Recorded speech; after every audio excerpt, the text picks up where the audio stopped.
Hey everyone, मैं हूँ खुशबू। आज फिर से लाई हूँ मैं आपके लिए एक न्यू वीडियो।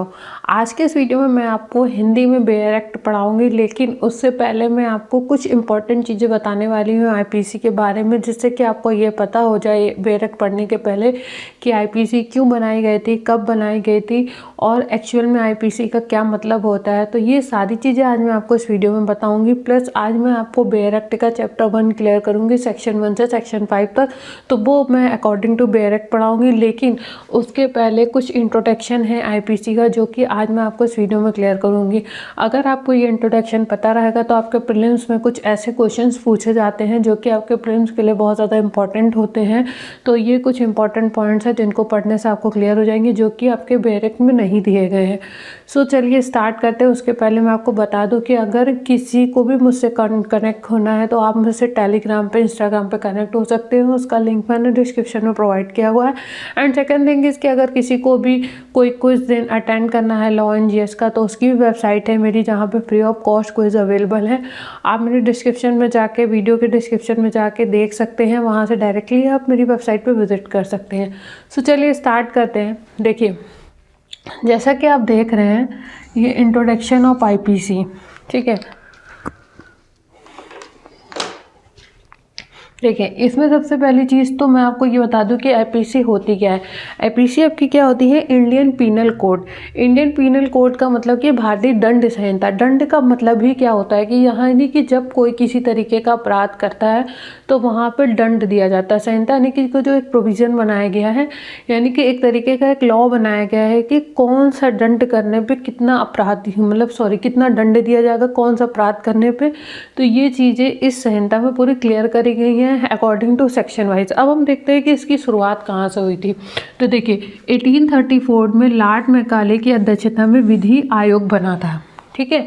यानी कि 1834 में क्या हुआ था, जो लॉर्ड मैकाले थे उनकी अध्यक्षता, यानी कि जब वो अध्यक्ष थे तो उनका विधि आयोग बना था। यानी कि तब उसके पहले तो कोई सी भी तरह का कोई भी विधि आयोग नहीं था। उसके बाद 14 अक्टूबर यानी कि 1834 से 3 साल बाद 14 अक्टूबर 1837 में विधि आयोग द्वारा भारत के लिए, यानी कि जो दंड संहिता है यहीं से क्लियर हो जाता है, जो बनी है वो सिर्फ भारत के लिए बनी है, ठीक है। उसके लिए दंड संहिता का प्रारूप, यानी कि एक तरीके से जब भी हम कोई भी चीज़ तैयार करते हैं तो उसका एक स्ट्रक्चर बनाते हैं, ठीक है। यानी कि उसका एक बेस बनाते हैं कि हमको क्या चीज़ लॉन्च करनी है, क्या चीज़ बनानी है। तो उसी तरीके से दंड संहिता का भी प्रारूप तैयार किया था, जो गवर्नर जनरल की काउंसिल में पेश किया गया।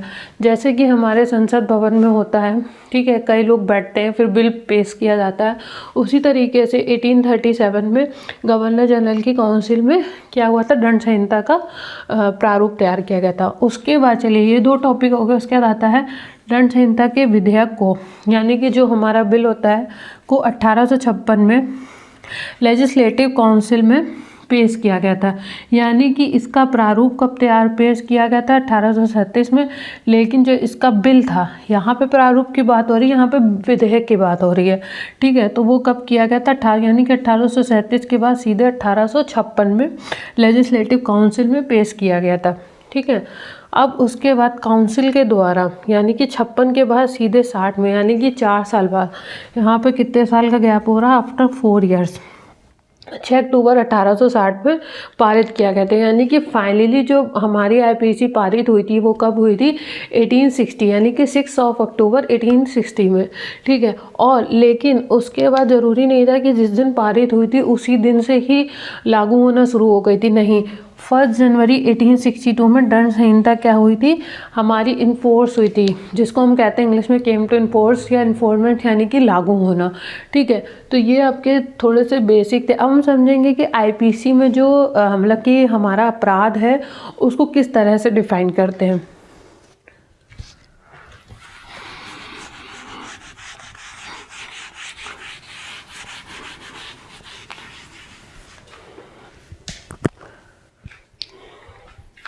देखिए, बेसिक एलिमेंट्स क्या होते हैं, यानी कि तत्व। पहली चीज़ तो ये होती है कि आईपीसी में अपराध तभी डिफाइन होता है, उसका पहली चीज़ ये होती है कि वो किसी मानव के द्वारा किया जाना चाहिए, क्योंकि आप जिसको पनिश करने जा रहे हैं वो एक ह्यूमन बॉडी है ना, ठीक है, यानी कि वो एक ह्यूमन पर्सनालिटी है। उसके बाद क्या होना चाहिए कि उसका जो मन है, यानी कि जो उसका माइंड है वो कैसा होना चाहिए, क्रिमिनल टाइप का होना चाहिए। मतलब कि उसके मन में ऐसा होना चाहिए कि मुझे अपराध करना है, ठीक है। और जब उसने ये सारी चीज़ें बांध ली है, उसका इंटेंशन होना चाहिए। ये अभी हम आगे सारा पूरा एक्सप्लेन करके पढ़ेंगे। अभी मैं आपको एक बेसिक सी चीज़ बता रही हूँ। उसके बाद क्या है, जब पहला तो ह्यूमन हो गया, दूसरे बाद उसने अपना माइंड बना लिया, तीसरी बार क्या होगा, फिर उसने क्या करा, उस काम को कर दिया। यानी कि फॉर एग्ज़ाम्पल उसने मर्डर कर दिया, जिसको हम लॉ की लैंग्वेज में कृत्य बोलते हैं, ठीक है, जो भी हम अपराध करते हैं। उसके बाद क्या होगा कि उसके करने के बाद उसने जिसको भी मारा है तो उसको क्या क्षति पहुंची है, यानी कि उसकी बॉडी को हार्म हुआ है, ठीक है। तो ये 4 बेसिक पॉइंट्स होते हैं जो कि अपराध के होते हैं, जो कि आईपीसी में बताए गए हैं, ठीक है। तो ये था आपका बेसिक सा इंट्रोडक्शन। अब अगर जब आप समझेंगे बेयर एक्ट को तो आपको इजी वे में क्लियर हो जाएगी, ठीक है, क्योंकि ये सारी चीज़ें आपके बेयर एक्ट में स्टार्टिंग के इंट्रोडक्शन में नहीं दी गई हैं। तो चलिए अब हम स्टार्ट करते हैं, जो कि हम अकॉर्डिंग टू बुक पढ़ाएंगे। तो अगर आपके पास बेयर एक्ट है तो प्लीज़ आप ओपन कर लीजिए, क्योंकि मैं according to book point to point उसको बताने वाली हूँ। सो चलिए स्टार्ट करते हैं, बेयर एक्ट को कैसे पढ़ना है और किस तरह से पढ़ना है।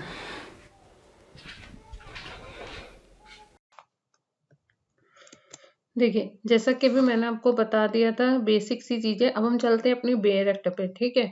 तो बेयर एक्ट में यहाँ पे आपको दिया हुआ है 6 अक्टूबर 1860, लेकिन यहाँ पे कहीं भी नहीं दिया गया है कि 1 जनवरी के बारे में कहीं भी नहीं दिया गया है कि कब उसका प्रवर्तन हुआ था, ठीक है। अब हम चलते हैं इसका जो चैप्टर 1 है और जो इसकी प्रस्तावना है, यानी कि इसके बारे में जो बताया गया है। अब यहाँ पे जो बात कही गई उद्देशिका, यानी कि इसका क्या एक उद्देश्य है। भारत के लिए एक साधारण दंड संहिता का उपबंध करना समीचीन है। ये निम्नलिखित रूप से अधिनियम किया जाता है, ठीक है, अधिनियमित किया जाता है।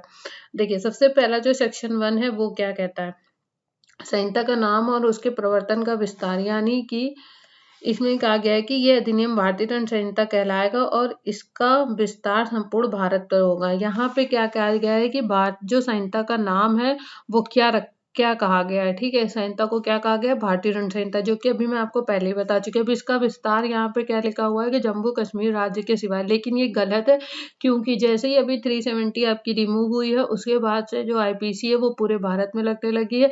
इसके पहले आपकी रणवीर दंड संहिता लगती थी, ठीक है, लेकिन अब क्या है, अब आपकी आईपीसी पूरे राज्य पे लगने लगी है। तो यहाँ पे ये चीज अब आपकी अपडेट हो जाएगी। उसके बाद सेक्शन नंबर 2 क्या दिया गया कि भारत के भीतर किए गए अपराधों का दंड।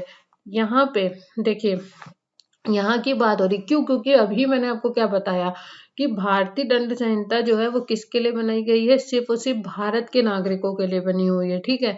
तो इसमें जितने भी आपके नियम कानून दंड प्रावधान जितने भी दिए गए हैं, यानी कि जितने भी रूल्स एंड रेगुलेशन दिए गए हैं, जितने भी पनिशमेंट दी गई हैं, जितनी डेफिनेशन दी गई, वो सारी किसके लिए है, आपकी इंडियन सिटीजन्स के लिए, ठीक है। अब हम इसकी डेफिनेशन पे चलते हैं। हर व्यक्ति संहिता के उपबंधों के प्रतिकूल हर कार्य या लोभ के लिए जिसका वह भारत के भीतर दोषी होगा, इस संहिता के अधीन दंडनीय होगा, अन्यथा नहीं। यहाँ पे प्रतिकूल का मतलब है कि इस संहिता में जितने भी प्रोविजंस बनाए गए, जितने भी रूल्स बनाए गए हैं कि इस रूल्स को तोड़ने पे ये पनिशमेंट है, तो यहाँ पे वही प्रतिकूल, यानी कि उसके अगेंस्ट कोई काम करना, उनके प्रोविजन के, यानी कि इस कोड के, इस संहिता के प्रोविजन के अगेंस्ट कोई भी काम करता है, ठीक है, और वो अगर भारत के भीतर उसका क्या होगा, दोषी, यानी कि इंडिया के अंदर वो क्या होगा, पनिशेबल होगा। तो यहाँ अगर वह ऐसा उपबंध के प्रतिकूल काम नहीं करता है, तो यानी कि उसके अकॉर्डिंग टू संहिता के अकॉर्डिंग काम करता है, तो वो क्या होगा, वो दंडनीय नहीं होगा, यानी कि पनिशेबल नहीं होगा, ठीक है। अब ये तो हो गया सेक्शन 2। उस यहाँ पे लेकिन एक बात बार बार दोहराई जा रही कि यहाँ पे सिर्फ इंडियन सिटीजन्स के लिए बात हो रही है, और ये जो पीनल कोड बना है वो सिर्फ इंडियन सिटीजन्स के लिए बना है। उसके बाद आता है 3 नंबर क्वेश्चन, भारत से परे किए गए किंतु उसके भीतर विधि के अनुसार विचारणीय अपराधों का दंड। भारत से परे किए गए अपराध के लिए जो कोई व्यक्ति किसी भारतीय विधि के अनुसार विचारण का पात्र हो, भारत से परे किए गए किसी कार्य के लिए उससे संहिता के उपबंध के अनुसार ऐसा बरता जाएगा मानो वह कार्य भारत में किया गया हो। कभी कभी ऐसा होता है कि जो इंडियन सिटीजन हैं, ठीक है, लेकिन वो क्या करते हैं, भारत के बाहर काम करते हैं, और जब वो काम देखा जाता है, जब वो अपराध देखा जाता है इंडियन पीनल कोड के अकॉर्डिंग, तो वो क्या होता है, वो इंडिया में पनिशेबल होता है। तो वही चीज यहाँ पे शॉर्ट में बताई गई है कि अगर कोई भी ऐसा काम करता है तो वो क्या होगा, उसको पनिशमेंट दी जाएगी अकॉर्डिंग टू आईपीसी। उसके बाद आता है कि राज्य क्षेत्रातीत अपराधों पर संहिता का विस्तार, यानी कि जो राज्य है उन पे संहिता को किस तरह से उसके प्रोविजन लागू किए जाते हैं, क्या उसके नियम है। पहला तो वो भारत के बाहर और परे किसी स्थान में भारत के किसी नागरिक द्वारा, यानी कि अभी यही चीज मैंने भी आपको बताई थी सेक्शन नंबर 3 में, कि अगर कोई भी ऐसा पर्सन जो इंडियन सिटीजन है, ठीक है, और भारत के बाहर कोई ऐसा अपराध करता है अकॉर्डिंग टू आईपीसी, जो आईपीसी में वो अपराध के अकॉर्डिंग डिफाइन किया गया है। जैसे कि अगर कोई किसी का मर्डर करता है, ठीक है, और वो दूसरी कंट्री में जिस तरह से उसने मर्डर किया है वो डिफाइन नहीं है एज अ मर्डर, पनिशेबल नहीं है, लेकिन वो इंडियन सिटीजन है, तो वो अकॉर्डिंग टू आईपीसी क्या होगा, पनिशेबल होगा, क्योंकि आईपीसी में जिस तरह से उसने अपराध किया है वो अपराध के बारे में आईपीसी में बताया गया है, ठीक है।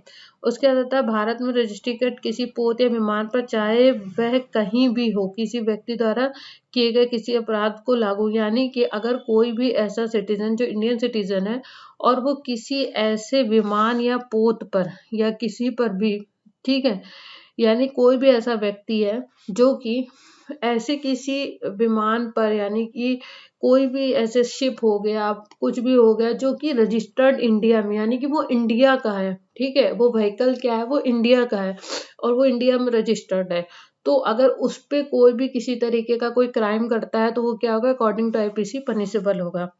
फिर आता है भारत में अव्यवस्थित कंप्यूटर संसाधन को लक्ष्य बनाकर भारत के बाहर या परे किसी स्थान पर किसी व्यक्ति द्वारा अपराध का किया जाना, मतलब फिर वही बात आ गई, अभी फिर यहाँ पे व्हीकल की बात हो रही थी, यानी कि किसी पोत विमान इन सब की बात हो रही थी जो इंडिया में रजिस्टर्ड है। तो उसी तरीके से अगर कोई एक ऐसा कंप्यूटर जो कि इंडिया का है, अगर उसको जैसे साइबर क्राइम होता है, ठीक है, तो वो अगर इंडिया में किया जाता है, इंडिया के रजिस्टर्ड कंप्यूटर वगैरह द्वारा किया जाता है, तो वो क्या होगा, वो व्यक्ति क्या होगा, पनिशेबल होगा अकॉर्डिंग टू आईपीसी, ठीक है। अब हम चलते हैं सेक्शन नंबर 4 पे। देखिए इसमें क्या है, धारा में अपराध शब्द के अंतर्गत भारत से बाहर किया गया ऐसा हर कार्य आता है, यदि भारत में किया गया होता तो इस संहिता के अंदर दंडनीय होता। देखिए अभी यही चीज बार बार मैंने आपको बताई कि एक ऐसा क्राइम जो भारत के बाहर किया गया है, ठीक है, ऐसा हर क्राइम जो अगर आईपीसी में वो एज अ क्राइम मेंशन है, पनिशेबल है, तो उसको क्या किया जाएगा, पनिशमेंट दी जाएगी। उसी तरह कंप्यूटर संसाधन पद का वही अर्थ है जो, यानी कि सूचना प्रौद्योगिकी अधिनियम की धारा 2 की उपधारा में दिया गया, यानी कि कंप्यूटर संसाधन के बारे में सूचना प्रौद्योगिकी अधिनियम में जो भी डिफाइन किया गया है वो अकॉर्डिंग टू आईपीसी क्या होगा, पनिशेबल होगा, अगर उस तरह का कोई क्राइम कंप्यूटर के द्वारा किया जाता है इंडिया में, ठीक है। उसके बाद देखिए यही एग्जाम्पल दिया जो भी मैंने आपको दिया था कि जो भारत का नागरिक है उगांडा में हत्या करता है, वह भारत के किसी स्थान में जहां वह पाया जाए हत्या के लिए विचारित या दोष सिद्ध किया जाएगा। दोष सिद्ध का मतलब जो एक फाइनल हो जाता है कि हाँ यही क्रिमिनल है, उसके अगेंस्ट सारे प्रूफ मिल जाते हैं, तो इसका मतलब क्या हो जाता है, दोष सिद्ध किया, जिसके लिए पनिशमेंट सुना दी जाती है। देखिए अब आता है 5 नंबर, कुछ विधियों पर इस अधिनियम द्वारा प्रभाव न डाला जाना।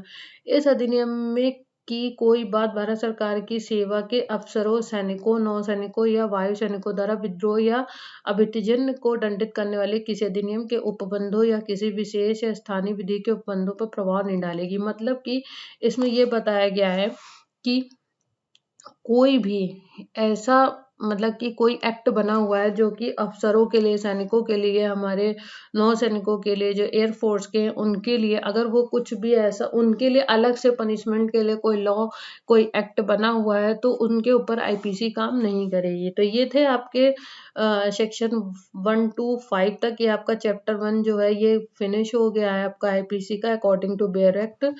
तो आपको कैसा लगा तो ये चीज़ आप मुझे ज़रूर बताइएगा कमेंट में, तो मैं इसको ही कंटिन्यू करूँगी और मैं इसको इसी तरह से कंटिन्यू करती रहूँगी चैप्टर वाइज़। तो प्लीज़ आप मुझे कमेंट सेक्शन ज़रूर बताइएगा एंड ऐसे ही मुझे सपोर्ट करते रहें एंड शेयर करें and thank you so much for watching this video.